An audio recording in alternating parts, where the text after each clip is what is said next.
I wonder whether our deepest need is simply to belong. How many times have people said to us, I just don't belong? How many times have I said, I just don't really belong here. This place I work, I don't belong. This group of so-called friends I have, I'm not really part of them. Some of us would even say, my family, I don't really belong. I'm not the same as them. And it's horrible, isn't it? Feeling like a fish out of water, feeling lonely and isolated and insecure, even in a room full of people. Many of us have felt that, and it's just horrible, isn't it? God's people in 1500 BC, they didn't belong. They didn't belong in Egypt. They didn't belong to Pharaoh. They were trapped by Pharaoh. They didn't belong to Pharaoh. They were like a fish out of water in Egypt. They weren't made to be slaves. They weren't made to worship Egyptian gods. They weren't made for that land. Periodically, I teach our priory children about Moses. And quite often the way I'll do it is I'll say to one half of the school hall, okay, you can be Moses, and to the other 200 in the other half I say, and you can be Pharaoh, and we've got a bit of a routine going. I say, and Moses said to Pharaoh, and 200 kids yell, let my people go. And Pharaoh said, and 200 kids bawl, and you can hear it at Trentham Gardens, no. Let my people go. No. But Pharaoh did let his people go, did let God's people go. Pharaoh had to let God's people go because they weren't his. God says, they're my people. These people belong to me. Well, we've now gone through the Red Sea. We are now into the desert. And God needs to now teach them what it means to live as people who belong.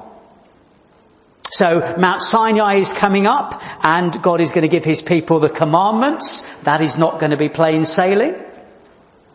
But here, Exodus chapter 19, verses 3 to 6, just those verses there, we find God speaking extraordinary words to his people. He's speaking to people who were once fish out of water, but who now belong.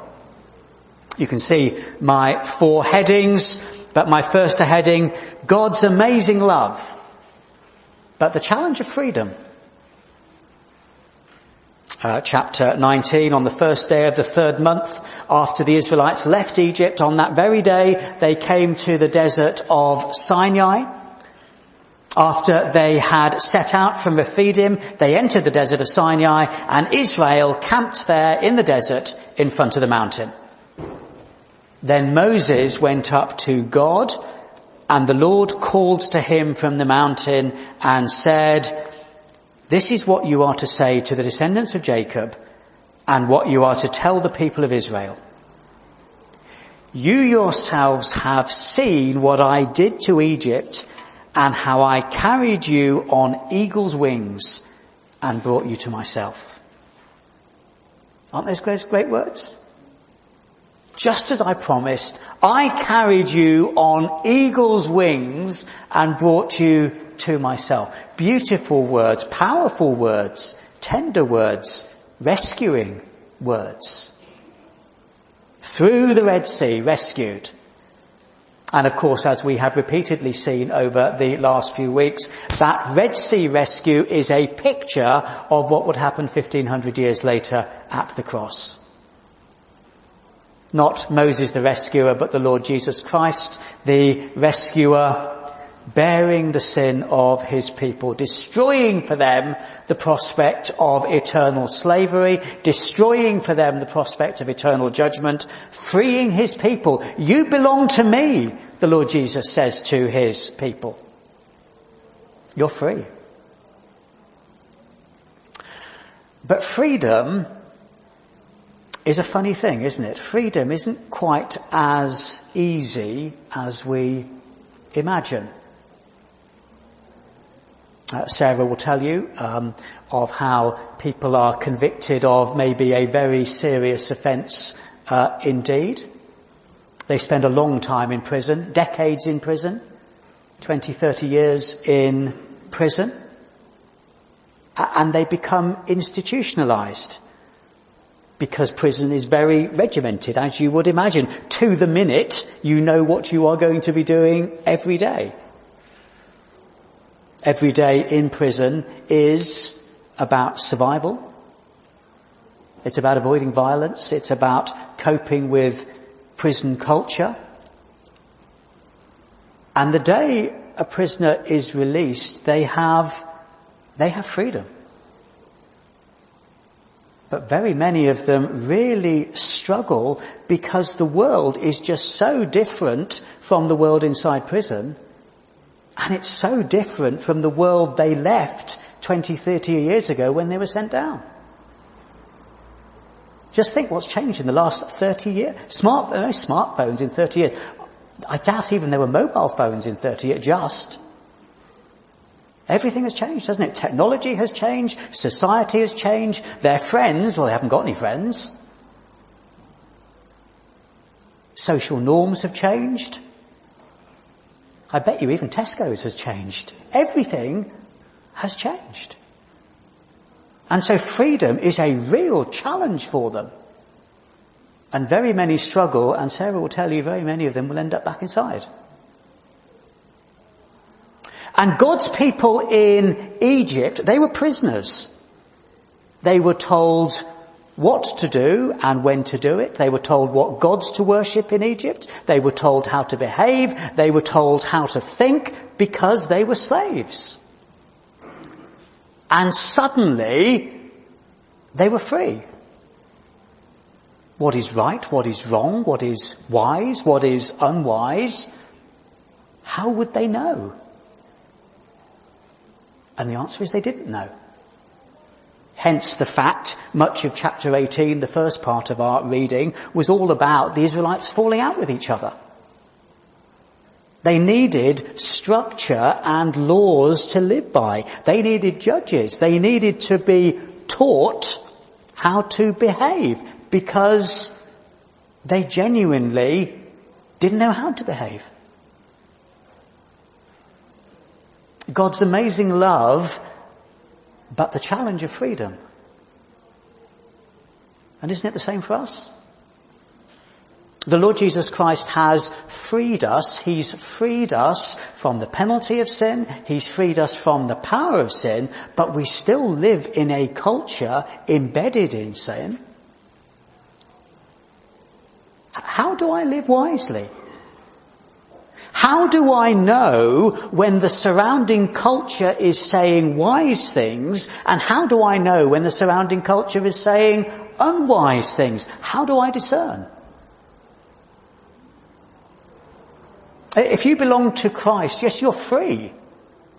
In one sense, you can do what you want, knowing that if you sin, you're forgiven. That's quite scary, isn't it?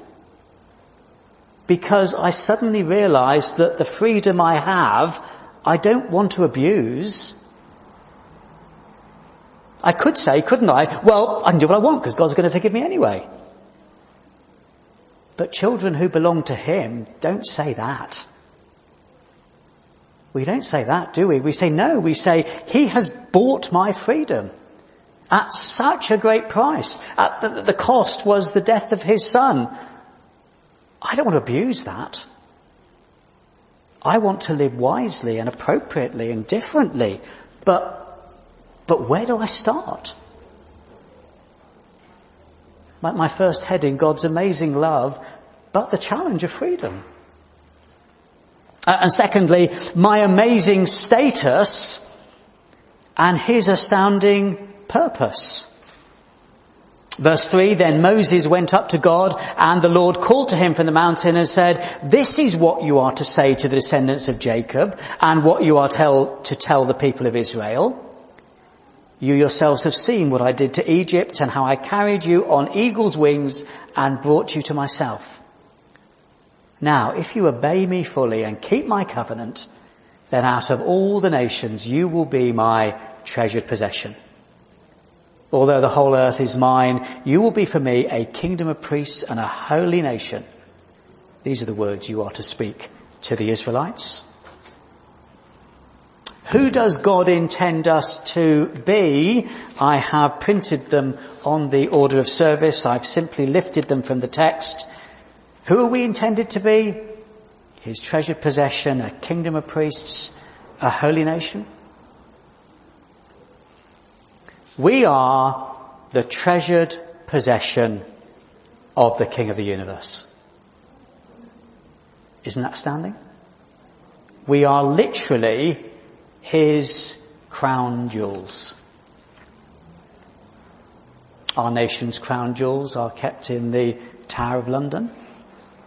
I don't know, but probably they are more carefully guarded than any other national treasure that we might have. It just struck me in a wicked moment yesterday, what would happen if Monsieur Macron invaded and stole the crown jewels? There'd be war, wouldn't there? There would be war. If the crown jewels were stolen by anyone, there would be national mourning, I bet you. Because we recognise how precious they are and what they stand for. And I don't know, but I imagine the crown jewels are painstakingly looked after. They're cleaned and they're maintained. I haven't seen them for decades. I went to see them when I was a child, and even now I think I can remember them being dazzling to look at. And thousands of people, hundreds of thousands I imagine, from all over the world flock to see our crown jewels at the Tower of London. And we, God's people, Israel, we are the crown jewels. Isn't that extraordinary? Isn't that absolutely amazing? And what's the point of the crown jewels? What is the purpose of those crown jewels? Well, they are there to show, to point to the glory and power of the monarch. Wow, people would have said in years past. Wonderful treasures that befit a wonderful king, a wonderful queen. Seeing our crown jewels, this is no tin pot kingdom, they would have said. This is no banana republic. Look at their crown jewels. It'd be quite something, wouldn't it, if people were to look at us and say, wow, people who live like that, they must have a wonderful God. That would be something, wouldn't it? We are a treasured possession. We are a kingdom of priests, a holy nation. That word holy, it simply means set apart. It means different. God has called a people to be set apart, to be different, particularly in character from the rest of the world. And we're to be a kingdom of priests. What does that mean? That's an odd thing to say, isn't it? And in any case, where are these descriptions going? Verse 5, I think, is significant. Those slightly out of place words at the beginning of verse 5. God says, although the whole earth is mine, you will be...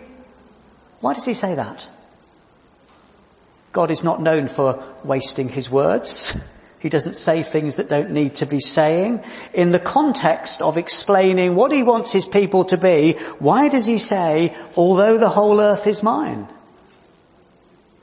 Why does he say that? Because he is yet again reminding us of those three promises he made to Abraham. Remember the promises? He says, I'm going to make you descendants into a very numerous people. I'm going to give you a land in which you're going to live. And thirdly, he says, I will make you a blessing to the whole earth. That is the message of the Bible, isn't it? The message of the Bible is a message for all peoples of all tribes and all nations, but the way that God brings the message of rescue to the whole earth is through his chosen people. The whole earth is mine, and because of that, you are to be my crown jewels. You are to be my treasured possession for their benefit. You guys are to be holy and set apart for their benefit. You are a kingdom of priests. In the ancient world, what did priests do? Well, priests spoke to God, and God spoke to them. Priests could pray to God for the people, and they would be heard. Priests were the key to people knowing God. What did God not say to his people? He didn't say, you're to be a kingdom of kings, lording it over everyone. No, you're to be a kingdom of priests. You are to be a kingdom of people who speak to God about people and who speak to people about God. Quick cross-reference. I've printed it on the pew sheet for you. The Apostle Peter, you remember Peter, one of the inner crowd of disciples? What did Peter have to say about this? Do you know, I think he might have cribbed this from Exodus. What did Peter say? Talking to all Christians, no one special, all Christians, he said, but you are a chosen people, a royal priesthood, a holy nation, God's special possession, that you may declare the praises of him who called you out of darkness into his wonderful light. Once you were not a people, fish out of water, but now you are the people of God. Once you had not received mercy, but now you have received mercy. Peter says to all the people of God, just to be absolutely clear here, he is most definitely not talking to people with bits of plastic around their neck. I've deliberately not worn my bit of plastic this morning to make this absolute point. All of us are priests. Our job is to speak to God about our friends and speak to our friends about God. We're all priests. Isn't that amazing? If I have said to the Lord Jesus Christ, I want you to be my rescuer, I want you to be my Lord, I want to be your disciple, I now have an amazing status and I have an astounding purpose. This is the strapline of our church. Glorifying God by making disciples. That is what we're about. That is what we want every activity in our church to be about. Whether it's coffee and cake or knitter natters or codgers or growth groups or services here on a Sunday. That's what we're about. Making disciples and glorifying God. God's amazing love, but the challenge of freedom. My amazing status and his astounding purpose. Thirdly, God's gracious gift to those who belong. I now belong. But how do I live as a person who belongs? We're told in verse 5, the direct words of God. What does God say to us? He says, now if you obey me fully and keep my covenant, then out of all the nations you will be my treasured possession. If you obey me fully, what are we to obey? Well, in that reading, chapter 18, verse 20, what is it that God teaches us so that we can obey? He teaches us, verse 20, his decrees and instructions, that we might know how to live, that we might know how to behave as his people. Coming up are the Ten Commandments, and behind them are very many chapters which explain what God has in mind. If we are to be useful to God, if we are to enjoy being part of his kingdom, God is very kindly telling us how we live as people in his kingdom. We need to be just a bit careful with that word if, don't we? We might be slightly caught out by it. Verse 5, that word if, it's easy to read it wrongly. It's easy to read it as if God was saying, if you obey me, if you're good enough, then I'll start to think whether I'm going to rescue you.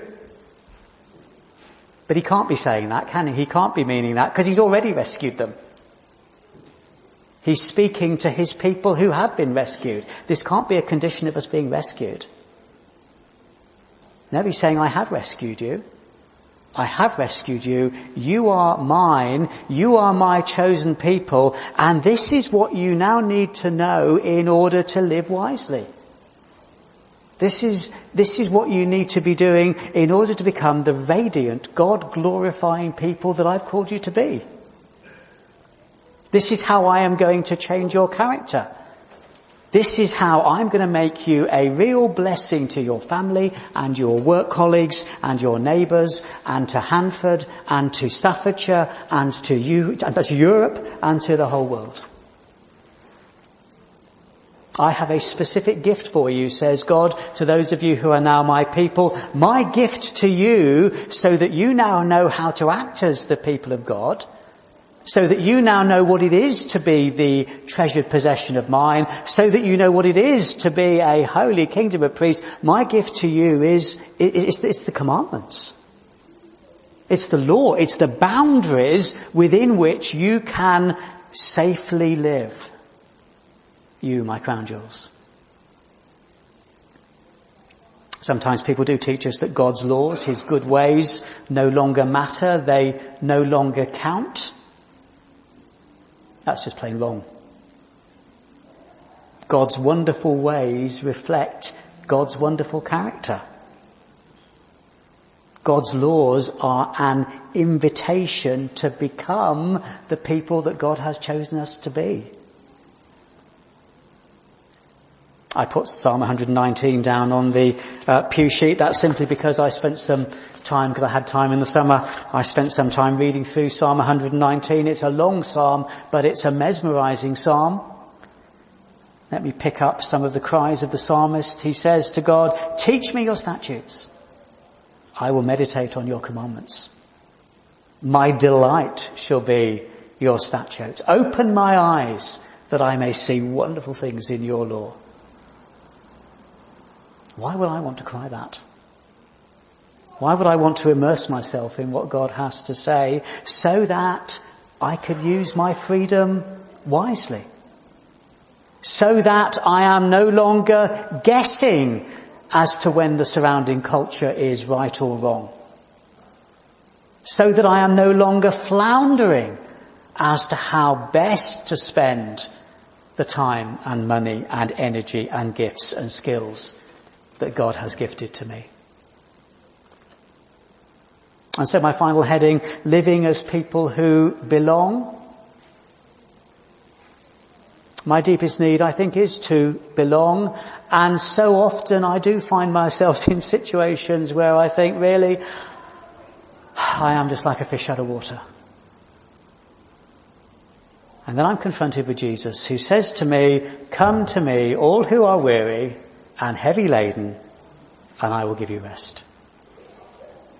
I'm choosing you, he says. I'm choosing to rescue you. I'm choosing you to belong. And as I grow as a Christian, as I grow in understanding, I increasingly see God's amazing love for me, but the challenge of freedom. How now do I live?